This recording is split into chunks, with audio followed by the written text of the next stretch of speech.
Halo guys, kembali lagi dengan saya Kali Masada dari Akademi Kripto. Di video kali ini kita akan membahas mengenai bagaimana cara membeli Bitcoin. Jadi ini pertanyaan yang sangat basic ya sebenarnya, tapi saya sering mendengar dari berbagai kalangan dan juga teman-teman yang bertanya sebenarnya apa sih Bitcoin itu? Jadi Bitcoin merupakan aset utama di market cryptocurrency. Bitcoin sendiri di-develop oleh Satoshi Nakamoto pada tahun 2009. Dan Bitcoin sendiri merupakan aset dengan kapitalisasi pasar paling besar di market kripto saat ini. Jadi valuasi dari Bitcoin itu per detik ini ya di syuting 4 April 2024 ini mencapai hampir 1,3 triliun US dollar. Jadi silahkan teman-teman hitung sendiri ya berapa rupiahnya itu karena sangat banyak sekali. Dan Bitcoin sudah masuk top 10 aset terbesar di dunia. Jadi nggak perlu ditanyakan lagi ya apakah Bitcoin scam, ya apakah Bitcoin ini hanya tipu-tipu dan lain sebagainya. Karena masih banyak simpang siur sebenarnya di luar sana. Bitcoin ini sebenarnya ada bentuknya atau enggak sih? Jadi Bitcoin itu nggak ada bentuknya. Tapi Bitcoin adalah digital currency yang mana disimpan di dalam jaringan blockchain dan jaringan itu ya yang berharga. Jadi Bitcoin itu nggak ada wujudnya ya teman-teman. Karena saya sering melihat ya di sosmed banyak yang seliweran orang yang jual beli Bitcoin itu dan ada wujud fisik Bitcoinnya sama sertifikatnya. Kayak sertifikat rumah lah seperti itu. Jadi itu sangat tidak tepat ya dan juga tidak benar karena Bitcoin sendiri tidak ada wujudnya. Ya, tapi ada value-nya di dalam jaringan blockchain itu sendiri. Nah, sebelum kita memahami bagaimana cara membeli Bitcoin, sekarang kita pahami dulu pasar di mana Bitcoin itu dibeli. Jadi pada dasarnya di dalam crypto market, di dalam tempat kalian membeli Bitcoin, itu ada dua jenis market teman-teman. Pertama itu adalah market spot, kedua itu market derivatif. Pertama, apa itu market spot? Market spot ini bisa juga dibilang ya sebagai marketnya para investor. Tempat di mana investor ini melakukan pembelian. Kenapa kok dibilangnya investor? Karena ketika teman-teman trading ya atau investing di market spot itu hanya ada satu sistem ya di mana teman-teman itu bisa memperoleh keuntungan ketika harganya naik. Jadi teman-teman beli ya di harga murah ya. Misalkan di sini Rp 500 ya. Ini teman-teman bisa memperoleh keuntungan ya ketika harga ini naik ya di Rp 550. Jadi keuntungannya dari mana? Ya, keuntungannya itu adalah dari selisih antara harga teman-teman membeli dan juga harga teman-teman menjual. Karena ini ada selisih ya. Selisihnya berapa? Selisihnya adalah 50. Selisih ini adalah tingkat keuntungan yang teman-teman peroleh ketika teman-teman membeli di market spot. Jadi pertanyaannya harus beli di bawah ya, terus habis itu jual di atas, itu iya. Tapi kita tahu ya ada yang namanya time frame di dalam trading dan juga investing. Bisa aja teman-teman menggunakan time frame yang kecil. Ya, misalkan saya pakai time frame 1 jam. Itu artinya kita hanya melihat pergerakan harga dari 1 jam terakhir. Dan ketika di situ ada selisih ya, penjualan dari kita membeli itu bisa juga disebut sebagai keuntungan atau capital gain. Jadi capital gain itu adalah selisih positif ya antara harga ketika teman-teman membeli dan harga ketika teman-teman menjual. Jadi ketika teman-teman masuk di market spot ya harapannya itu adalah harga ini akan terus mengalami kenaikan. Karena satu-satunya cara kita bisa memperoleh keuntungan di market spot itu adalah dengan berharap ya harga ini terus mengalami kenaikan. Dan yang kedua itu adalah market derivatif di mana ini konsepnya sangat berbeda dengan market spot. Kalau di market spot teman-teman beli barangnya, terus barangnya itu ditaruh di dompet teman-teman. Jadi punyanya teman-teman ya. Persis kayak teman-teman ini beli mata uang tertentu ya. Saya beli US dollar terus habis itu saya masukkan ke dompet saya. Itu konsep di market spot. Tapi di market derivatif ini teman-teman nggak punya barangnya. Apa artinya nggak punya barangnya? Jadi teman-teman hanya memperjualbelikan kontrak perdagangan. Kontrak perdagangan itu adalah suatu kontrak ya, kertas digital ya yang nggak ada wujudnya yang menyatakan bahwa teman-teman ini memiliki aset tertentu. Yang mana di sini adalah asetnya itu Bitcoin. Dan ketika teman-teman menggunakan pasar derivatif, teman-teman itu bisa memperoleh keuntungan dari dua arah. Pertama, ketika teman-teman melakukan posisi perdagangan long ya. Posisi perdagangan long itu teman-teman persis ya seperti market spot. Ya, ketika harga naik, teman-teman bisa memperoleh keuntungan. Cuman di sini teman-teman harus memahami ya, kalau di dalam market derivatif itu teman-teman bisa menggunakan margin atau leverage untuk meningkatkan ya daya beli atau daya jual yang teman-teman miliki ya. Kemudian bisa memperoleh keuntungan ya ketika teman-teman melakukan short atau sell short.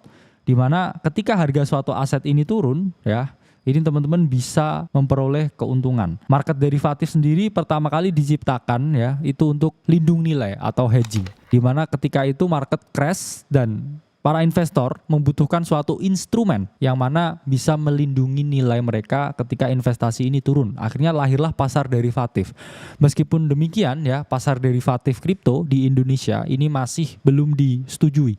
Jadi belum ada legal ya yang mengatur market derivatif di Indonesia atau mungkin sedang digodok ya oleh para regulator. Sehingga di sini ya kita akan lebih berfokus ke market spot ya. Market spot yang pasti-pasti aja. Karena kita selalu ungkapkan mungkin tidak semua orang bisa menjadi trader. Kenapa? Karena dari 100 orang yang trading hanya 3 yang akan berhasil. Tapi kita yakin bahwa semua orang itu pasti bisa menjadi seorang investor. Jadi tanpa berlama-lama ya, ini kita bedah ya gimana cara membeli Bitcoin sebagai seorang investor. Ketika teman-teman udah memilih untuk jadi investor dan trading di market spot, teman-teman harus memahami kalau di sini di market spot pun ini ada 2 jenis bursa ya. Pertama itu adalah CEX atau Centralized Exchange dan yang kedua itu adalah DEX atau Decentralized Exchange. Maksudnya apa itu CEX? CEX itu adalah suatu perusahaan bursa kripto yang tersentralisasi atau segala informasi ya, segala transaksi dan juga pertanggungjawaban itu dikelola oleh satu pihak saja.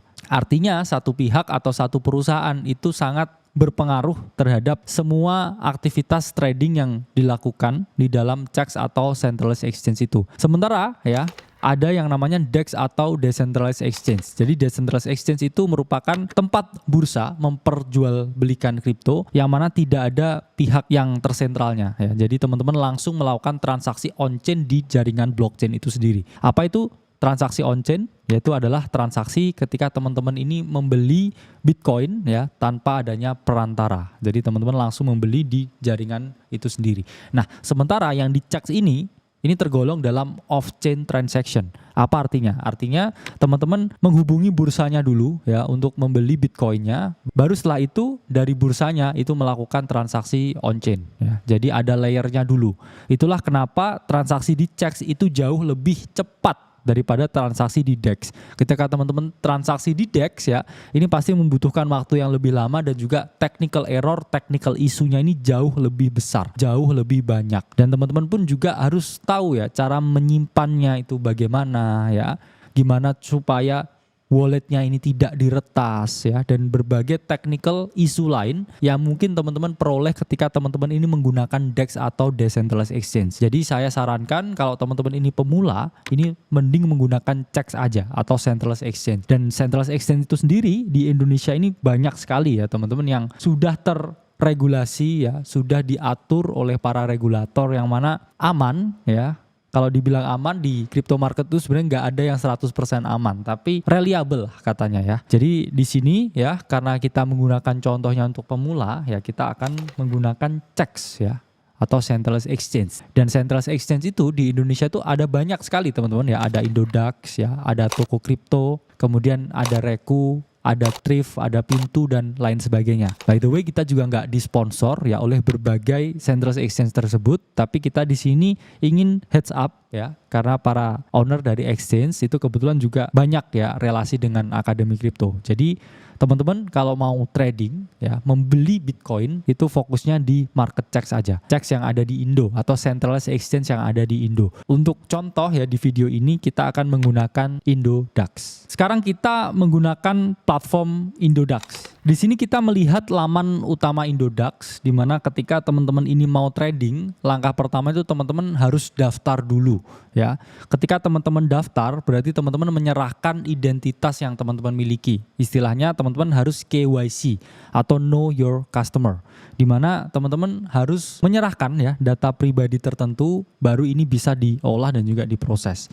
Nah ini contohnya Indodax ya. Teman-teman kalau belum punya akun, klik di kanan atas ya, daftar ya. Kemudian di sini ya, teman-teman harus memasukkan semua data-data pribadi.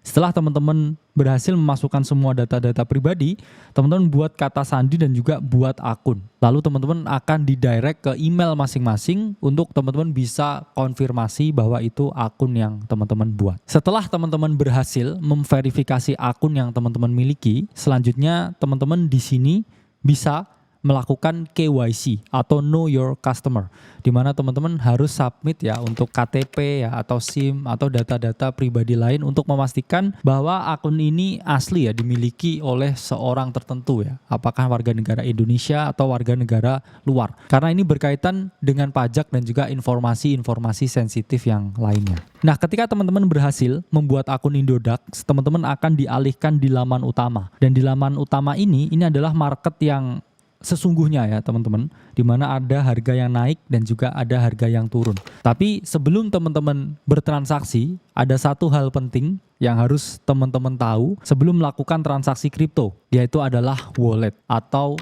saldo atau modal ya, atau capital atau uang ya buat teman-teman tradingkan. Karena sama seperti segala jenis ya financial market atau penanaman modal, teman-teman butuh modal atau capital kalau ini nilainya ini mau tumbuh. Jadi selalu muncul pertanyaan, apakah saya bisa trading kripto tanpa modal? Itu jawabannya 100% tidak bisa. Karena sama seperti pasar modal, di sini pun teman-teman juga memodali ya beberapa project ya, beberapa altcoin ya atau Bitcoin itu sendiri untuk nilainya ini bisa naik. Jadi beda sekali ya teman-teman dengan Ponzi, di mana kalau Ponzi itu kan sistemnya perusahaannya itu bisa memperoleh keuntungan ketika ada orang baru masuk terus ya. Jadi ada orang baru masuk deposit ya, uang depositnya itu diberikan untuk return imbal balik orang yang lama. Tapi ini sistemnya beda Bitcoin, karena Bitcoin ini jaringannya di seluruh dunia ya, terdesentral, dan banyak sekali miner Bitcoin yang memvalidasi transaksi per transaksi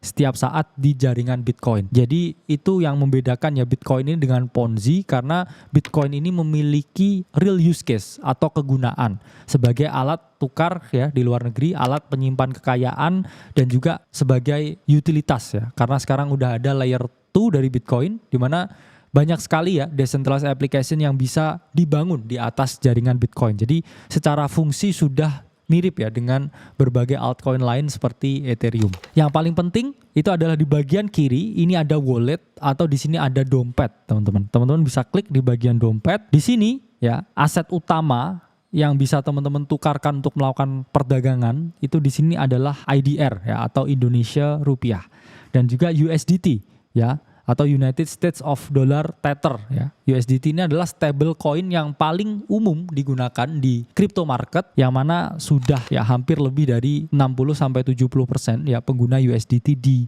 dunia stable coin. Apa sih fungsinya USDT atau stable coin? Yaitu adalah sebagai suatu utilitas token yang menahan nilai. Apa artinya menahan nilai? Karena Bitcoin itu kan fluktuasinya tinggi. Berbagai aset altcoin itu juga fluktuasinya tinggi. Lalu kalau semua fluktuasinya tinggi ya, ini gimana nih menahan nilainya? Itulah kenapa diciptakan stablecoin ya, USDT, USDC, USDD ya, USDE dan lain sebagainya, ini untuk menahan fluktuasi dari market crypto yang terlalu tinggi. Jadi kalau teman-teman mau membeli Bitcoin ya, teman-teman harus membeli stablecoinnya dulu untuk ditukarkan di Bitcoin. Atau misalkan teman-teman mau membeli altcoin lain, teman-teman harus memiliki USDT ya atau stablecoin lain, USDC, USDD, USDE untuk ditukarkan ke altcoin yang lain. Pertanyaan sama, kalau misalkan teman-teman mau cash out ya, altcoin yang teman-teman beli, Bitcoin yang teman-teman beli ini mengalami kenaikan, ini teman-teman menukarkan Bitcoin kalian dengan stablecoin atau USDT. Jadi awalnya ya dari fiat rupiah teman-teman tukarkan ke USDT, baru setelah USDT teman-teman tukarkan ke aset kripto. Nanti cash outnya juga sama flow-nya ya. Dari aset kripto yang mau teman-teman jual, ini dijadikan dulu ya USDT, baru dijadikan oleh fiat. Tapi di Indodax ini diberikan kemudahan sehingga ada pair yang langsung IDR. Jadi Bitcoin.IDR. Itu artinya teman-teman membeli Bitcoin dan menjual IDR yang teman-teman miliki. Jadi itulah enaknya menggunakan exchange dalam negeri, karena teman-teman tidak perlu menukarkan dulu ke stablecoin. Dan untuk rupiahnya sendiri teman-teman bisa melakukan deposit ya di sini menggunakan berbagai menu pembayaran yang ada. Ya, pakai bank apapun di sini bisa, teman-teman. Atau misalkan e-wallet lain juga bisa untuk membeli ya fiatnya untuk ditukarkan ke aset kripto. Sekarang teman-teman sudah memahami ya, kalau teman-teman membutuhkan wallet ya untuk bertransaksi kripto itu sendiri. Nah ini saya punya nih ya saldonya dari USDT ya sebanyak 6.000 USDT atau IDR rupiah ya sebanyak 15,9 juta. Nah teman-teman kalau mau top up ya, mau deposit itu sebenarnya bukan hanya dengan cara teman-teman deposit fiat dari bank, tapi teman-teman juga bisa melakukan on-chain deposit. Apa itu artinya? Ini artinya ketika teman-teman punya wallet cryptocurrency lain di luar yang Indodax ini, ya, ini teman-teman bisa mentransferkan aset yang ada di wallet teman-teman masuk ke sistemnya Indodax ini. Jadi misalkan USDT, ya ini teman-teman bisa klik ya deposit dan juga beberapa pilihan jaringan yang tersedia di sini adalah TRC20, BEP20, Polygon dan juga ERC. Ini bisa teman-teman pilih ya. Bahkan teman-teman bisa mendepositkan Bitcoin dari wallet Bitcoin yang ada di luar Indodax masuk ke dalam Indodax mungkin kalau teman-teman mau jual atau cash out. Jadi di sini teman-teman lihat ya TRC20-nya ya, kemudian di sini klik ya mengerti dan teman-teman langsung ya disajikan alamat TRC20-nya. Kemudian alamat ini teman-teman copy paste ke wallet yang ada di luar Indodax, baru teman-teman withdraw dan masuk ke Indodax. Ini yang disebut dengan on-chain deposit ya, atau juga ada istilahnya on-chain withdrawal. Teman-teman juga bisa withdraw dari Indodax masuk ke dalam walletnya teman-teman. Jadi pastikan ya teman-teman tahu ya caranya self custody atau menyimpan aset kripto yang teman-teman miliki sendiri. Nah ini bagian yang ditunggu-tunggu nih. Kita masuk bagian utama yaitu adalah bagian marketnya. Saya udah nggak sabar nih mau trading kak ya. Ini kita masuk di halaman utama Indodax dan di sini ada berbagai pilihan aset teman-teman. Ya kalau teman-teman punya alternatif lain selain Bitcoin, teman-teman bisa membeli berbagai aset altcoin yang ada di bawah sini. Tapi ingat, aset altcoin ini memiliki risiko yang jauh lebih tinggi karena fluktuasi harganya itu sangat berbeda ya dengan Bitcoin. Dia bisa naik puluhan persen bahkan ratusan persen dalam satu hari, tapi bisa turun juga ya 40-50% dalam waktu satu hari yang sama juga. Jadi risikonya ini juga sebanding dengan tingkat keuntungan yang teman-teman bisa peroleh. Tapi kalau Bitcoin ya ini relatif stabil ya di kripto. Di kripto itu naik turun 5-10% sehari itu dianggap stabil. Ya karena aset lain tuh naiknya ratusan bahkan ribuan persen dalam waktu satu hari. Jadi ya sesuaikan dengan risiko teman-teman dan karena di sini kita akan bahasnya Bitcoin, cara membeli Bitcoin, kita di sini klik ya bagian Bitcoinnya. Ini adalah informasi market BTC2 IDR ya, Bitcoin market, di mana teman-teman bisa dilihat ya, harga terakhir di 1.052 juta. Dan selama 24 jam terakhir ya, fluktuasi harga Bitcoin ini sangat kecil ya, 0,69%. Harga tertinggi 1.051 juta, harga terendah 1.051 juta dan harga tertinggi 1.073 juta. Dan di sini bisa teman-teman lihat ya, untuk 24 jam terakhir ya, volume ini mencapai 43,5 Bitcoin ya. Jadi 24 jam terakhir yang diperdagangkan itu 43,5 ya Bitcoin dengan volume kalau dirupiahkan itu 46,2 miliar. Jadi kalau kita mau berdagang suatu aset ya, ini hal pertama yang harus teman-teman lakukan itu adalah melakukan analisa ya atau technical analysis. Di Indodax sendiri ya, ini juga disediakan built-in ya, platform mungkin juga dari TradingView ya di sini, yang mana teman-teman bisa menggunakan ini untuk analisa ya, untuk analisa yang lebih mudah ya teman-teman bisa ya klik full screen ya di sini dan langsung didirect ke tab yang berbeda. Nah ini kita selalu sarankan kalau teman-teman mau trading ya itu gunakan time frame yang lebih besar ya. Mungkin bisa time frame weekly ya untuk melihat pergerakan harga Bitcoin. Nah, di sini kita melihat ya bahwa Bitcoin ini terus mengalami kenaikan ya, atau dalam uptrend karena kalau kita tarik garis seperti ini ya, ini Bitcoin ini menunjukkan ya tren yang naik. Nah, dari tren yang naik ini pertanyaannya berarti kan kita harus membeli. Tapi pasti timbul ya pertanyaan itu adalah di mana saya harus membeli. Kalau kita lihat ya area membeli, ini pun kita juga bisa melihat ada harga tertinggi di sini. Apa itu maksudnya harga tertinggi? Itu adalah harga yang secara historis ya pernah terjadi sebelumnya. Jadi sebelumnya ini Bitcoin sempat menyentuh ya 960 juta ya sekian di tahun 2021.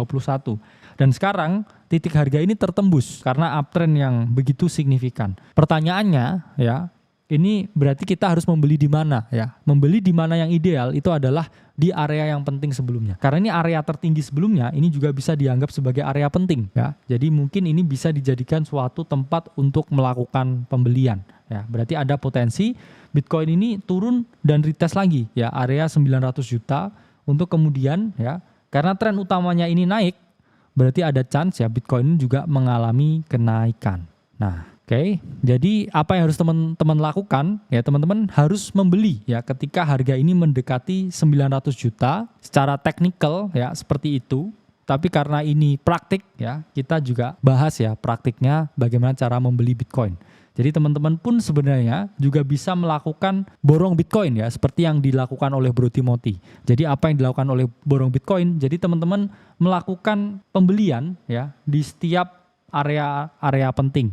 Atau bahkan tanpa area penting pun, kalau misalkan teman-teman membeli di sini ya, kemudian membeli lagi di sini, membeli di sini, membeli di sini, membeli di sini, bahkan membeli di sini. Lalu ketika turun ini membeli lagi ya, membeli lagi. Ini teman-teman secara keseluruhan ya rata-rata ini kan harga ini naik terus ya. Jadi teman-teman bisa memperoleh keuntungan ya. Rata-rata naik terus ya dan memperoleh keuntungan. Karena harga rata-rata teman-teman ini bagus di sini ya. Itulah yang namanya adalah metode DCA ya, dollar cost average. Itu juga bisa disebut ya sebagai metode DCA atau dollar cost average atau split ya, average entry untuk memperoleh entry yang terbaik. Kita kembali ke market karena kita mau membeli dan akumulasi ya DCA ya, di harga berapapun. Jadi teman-teman bisa ya memilih untuk bagian membeli Bitcoin. Karena kan teman-teman mau membeli.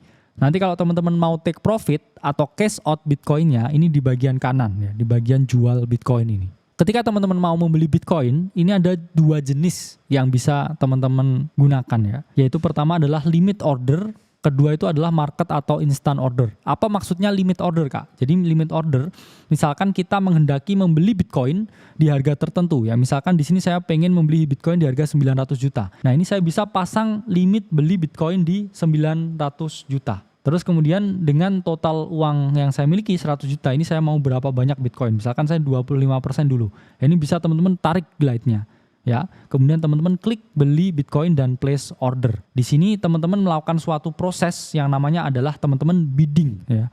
Atau teman-teman ini memasang order pending pembelian di area tertentu ya. Ini saya pasang order pembelian Bitcoin ya, ketika harga ini koreksi di 900 juta dengan 25% dari capital saya yaitu adalah 27 juta. Nah, apa yang dilakukan oleh market ya, ketika harga ini turun ya, mengalami koreksi di 900 juta, order saya ini akan ke-trigger. Karena saya memasang dan juga mengantri di order book ya. Saya mengisi likuiditas yang ada di Indodax. Saya pasang bid di order booknya. Oke. Tapi selalu timbul pertanyaan ya, apakah mungkin saya bisa beli sekarang? Saya maunya ini masuk sekarang ya. Saya maunya scalping ya. Misalkan saya mau scalping di sini ya. Misalkan kita lihat time frame yang lebih kecil ya. H1 seperti ini time frame-nya Bitcoin. Ya misalkan H1 seperti ini ya, gambarnya chart dari Bitcoin. Nah, ini saya mau melakukan pembelian ya sekarang dengan harapan nanti saya jual lagi ya ketika dia naik ke sini. Ya, saya mungkin trading ya dengan setup seperti ini ya. Saya membeli di sini, mau saya jual di sini, saya mau scalping. Apakah bisa? Bisa. Jadi teman-teman bisa melakukan yang namanya market order di Bitcoin, ya, klik market dan kemudian di sini langsung ya. Kalau market itu teman-teman nggak ngebid, harganya bukan sesuai harga yang teman-teman kehendaki, tapi selalu dipilihkan harga terbaik di market. Jadi di sini teman-teman bid ya, teman-teman 25% misalkan, terus klik beli Bitcoin. Nah, ini secara otomatis teman-teman akan terproses ya untuk memiliki Bitcoin. Nah, ini udah berhasil ya, order beli telah dipasang ya, terbeli. Oke, berarti di sini teman-teman sudah memiliki Bitcoin. Nah, ini udah ada ya saldonya Bitcoin. Kemudian di sini pun di wallet juga udah ada Bitcoinnya ya. Sudah bisa teman-teman lihat ya, ada Bitcoin saldo aktif 0,019 Bitcoin. Berarti saya sudah resmi ya menjadi pemilik Bitcoin dan memiliki Bitcoin. Nah, selanjutnya kalau saya mau menjual lagi, ya saya klik di bagian marketplace dan saya nanti juga lihat ya pasarnya Bitcoin, baru di situ saya klik jual. Nah, di sini ya balik ke market Bitcoin, kalau teman-teman mau jual ya tinggal klik ya jual Bitcoin, klik di market dan teman-teman bisa glide di sini ya. Kalau mau saya jual 100%, posisi saya 20 juta sekian tadi, bisa langsung klik jual Bitcoin dan di sini Bitcoin sudah terjual.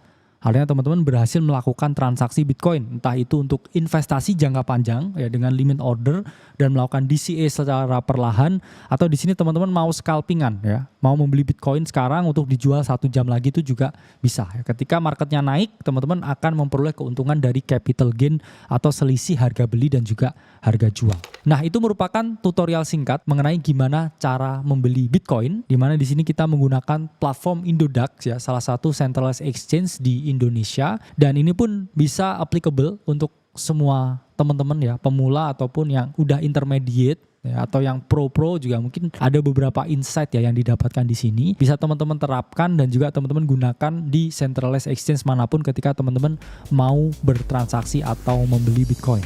Jadi cukup sekian video tutorial hari ini. Saya Kali Masada dari Akademi Kripto. Sampai berjumpa di video selanjutnya.